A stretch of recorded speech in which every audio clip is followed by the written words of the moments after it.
Hello বন্ধুরা, কেমন আছো? আশা করি সবাই খুব ভালো আছো। আজকে আমি এই 7খানা পমফ্রেট মাছ দিয়ে স্পাইসি পমফ্রেট মাছ তৈরি করব। মাছগুলোকে একটু মাখিয়ে নেব, তাই জন্য পরিমাণ মতো একটু নুন মাছের গায়ে দিয়ে দিলাম, পরিমাণ মতো হলুদ দিয়ে দিলাম, পরিমাণ মতো একটু লাল লঙ্কার গুঁড়ো দিয়ে দিলাম। মাছগুলোকে একটু ভালো করে মাখিয়ে নিচ্ছি, নুন, হলুদ আর লঙ্কার গুঁড়ো একসঙ্গে। এরকমভাবে আমি মাখিয়ে মাছটাগুলোকে 10 মিনিটের মতো আমি রেখে দেবো। মিনিট আমি নুন, হলুদ আর শুকনো লঙ্কার গুঁড়ো দিয়ে মাছগুলোকে মাখিয়ে রেখেছিলাম। 10 মিনিট হয়ে গেছে, এখন মাছগুলোকে ফ্রাই করব। আমি কড়াইয়ে সর্ষের তেল দিয়ে দিয়েছি, তেল গরম হয়ে গেছে এবং এক এক করে মাছগুলোকে ছাড়বো এবং এগুলোকে খুব হালকা করে ফ্রাই করব।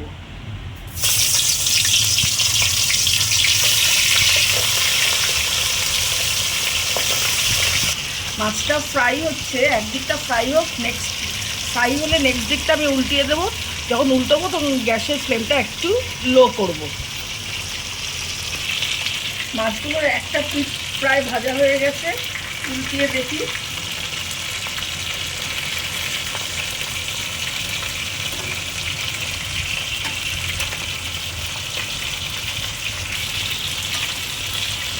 নেক্সট যে অপর পিসটা সেটা ভাজতে দিলাম, হয়ে গেছে।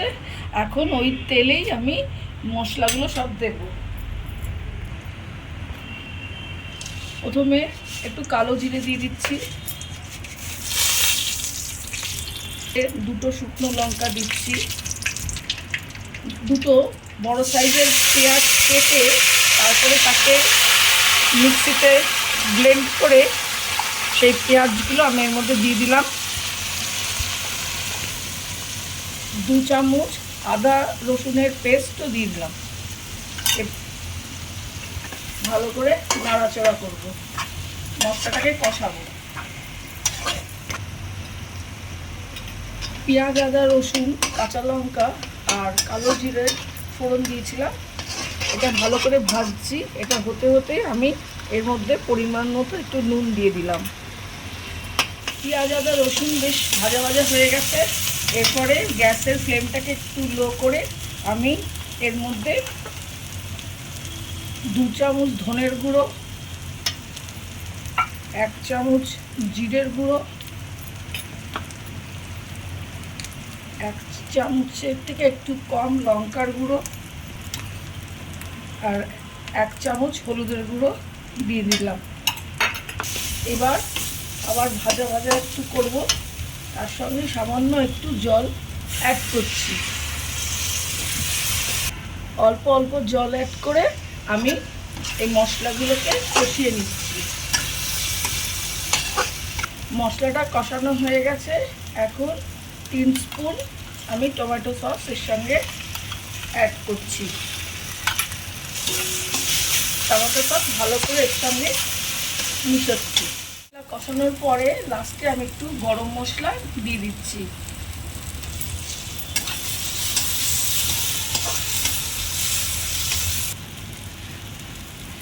এখন এই ভাজা মশলার মধ্যে আমি একটু জল অ্যাড করছি। জলটা ফুটবে, তারপরে আস্তে আস্তে মাছগুলো দিয়ে দেবো। এই সময় গ্যাসের ফ্লেমটাকে একটু লো রেখে দিতে হবে, কারণ কি এই মশলাটা আর জল একসঙ্গে ভালোভাবে মিশবে। ঝোলটা দেখো ফোটা হয়ে গেছে, ফুটছে। এবার আমি মাছগুলোকে এক এক করে ঝোলের মধ্যে দিয়ে দিচ্ছি।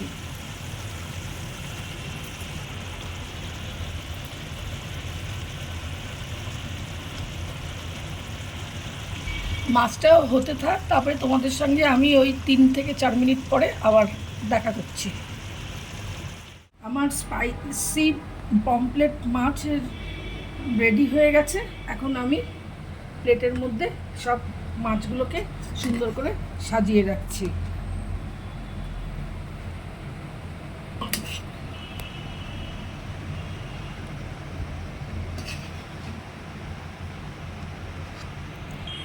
রেসিপিটা যদি তোমাদের ভালো লাগে তাহলে লাইক কমেন্ট শেয়ার করে আমার পাশে থেকো। নেক্সট দিন আবার নতুন নতুন ভিডিও আনবো তোমাদের সামনে, তোমাদের কাছে দেখাবো।